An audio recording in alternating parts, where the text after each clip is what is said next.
Arya Saloka bertemu orang-orang di balik sinetron Ikatan Cinta, ungkapkan bismillah.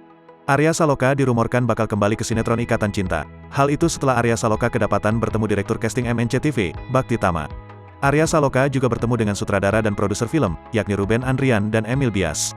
Pertemuan suami Putri N dengan orang-orang di balik layar Ikatan Cinta itu pun menjadi sorotan. Akhirnya muncul spekulasi jika Arya Saloka akan kembali beradu akting dengan Amanda Manopo di Ikatan Cinta. Bahkan, pertemuan Arya Saloka dan direktur casting MNC TV itu pun terlihat dalam unggahan Instagram story @arya.saloka. Momen pertemuan Arya Saloka bareng direktur casting, sutradara dan produser film memperlihatkan bahwa mereka saling bertumpuk tangan, bak memberikan semangat. Dalam momen itu, Arya Saloka menuliskan kata basmalah, seperti akan memulai kegiatan tersebut. Bismillah, tulis Arya Saloka yang dikutip tribunkalteng.com, Jumat, tanggal 12 Agustus tahun 2022. Tidak hanya itu, Arya Saloka juga membubuhkan beberapa stiker dalam momen tersebut.